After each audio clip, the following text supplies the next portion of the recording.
Hey, what's going on, you guys? The Keith Carnes here, and welcome back to Unsolved Disappearances.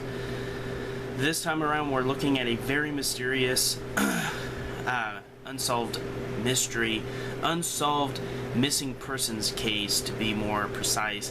The Springfield Three, a very infamous case of not one, not two, but three missing women that all went missing on June 7th, 1992.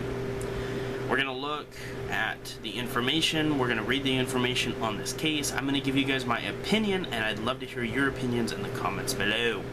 So without further ado, let's go ahead and start the episode. The Springfield Three is an unsolved missing persons case that began on June 7th, 1992, when Cheryl Levitt, Susie Streeter, and Stacy McCall went missing from their home in Springfield, Missouri. Neither their whereabouts nor their remains have ever been discovered. Disappearance. The day before the disappearance, Streeter and McCall graduated from Kickapoo, it's a funny name, high school. Levitt was last heard from at approximately 11:15 p.m. the same day when she talked to a friend about painting a chest of drawers. It sounds very, very fun. Streeter and McCall were last seen at around 2 in the morning on June 7th as they left a graduation party at a friend's house. At some point during the night, they were also in Battlefield, Missouri. That's a cool name. The pair planned to spend the night at a friend's house, but when the friend's house became too crowded, they instead left to go to Streeter's and thus Levitt's house. It is assumed they arrived because their clothing, jewelry, purses, and vehicles were all present. McCall's parents contacted police in reference to their daughter's disappearance from Levitt's home more than 16 hours after the women were last seen, as other word friends and family began calling and visited the house during the day. Police later estimated that the crime scene had been tainted by 10 to 20 or so people who visited Levitt's house. Upon officers' arrival, the house bore no signs of a struggle, except for a shattered porch light that was cleaned up by well-meaning friends. Police noted Levitt's bed had also been slept in. All personal property was left behind, including purses, money, cars, keys, cigarettes, and a family dog. The only suspect in the case is Robert Craig Cox, a convicted kidnapper and robber and the suspect in a Florida murder, told journalists that he knew the three women had been murdered and buried and claimed that their bodies would never be recovered. Later, Cox told investigators that he had been staying the night with his girlfriend in the Springfield area the night that the women had disappeared. Even later, he stated he was at the home of his parents, who confirmed his alibi. Authorities are uncertain if Cox was involved in the case or if he's seeking attention by issuing false statements. Cox has told authorities and journalists that he will tell them what happened to the three women after his mother dies.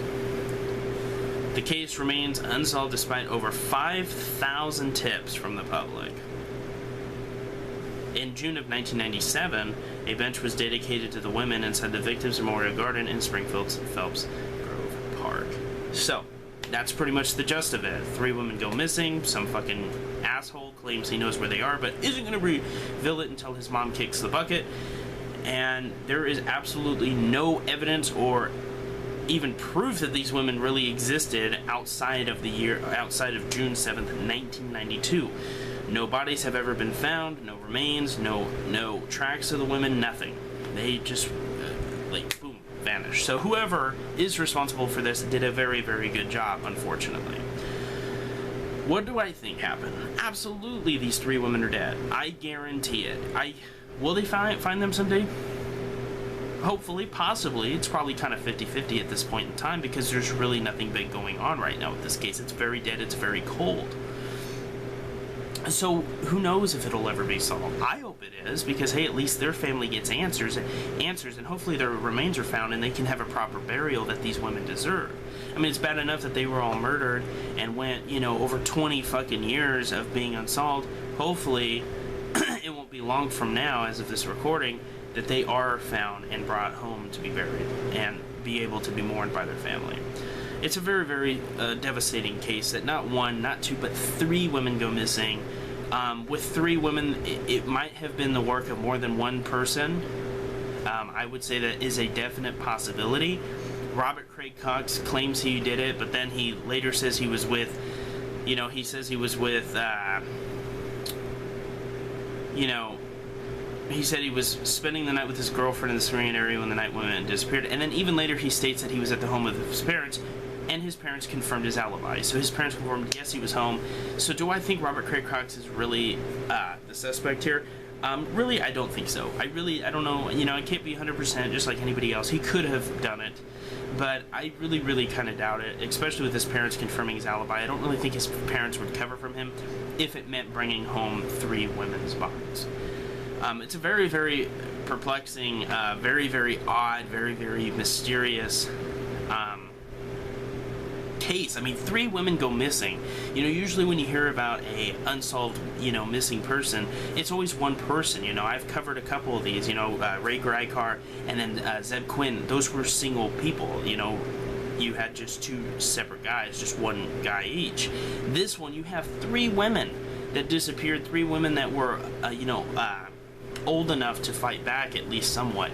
So that makes me believe, I could be completely wrong, but that makes me believe and me honestly think that there was definitely at least 2 to 3 men or even a woman involved. Who knows? But there was at least there was at least 2 people involved. I really truly believe that, because you're taking not 1, not 2, but you're taking 3 people. It's a possibility, but at the same time, maybe not. Maybe they met up with maybe somebody showed up at their house and they left with him willingly, not knowing he was planning on, doing whatever he did to them and killing them. Who knows? I don't know, but I think the odds of them being alive is 0. I mean, sadly, I hope I'm wrong, but sadly, I think they're dead. So let me know what you guys think in the comments below. Thank you for viewing. I hope you're enjoying this new series. This is C. Keith Carnes. Thanks for viewing. If you want to see me talk about any other missing persons, leave it in the comments below, and I'll get to it and give you a shout out. You guys take it easy. See you next time.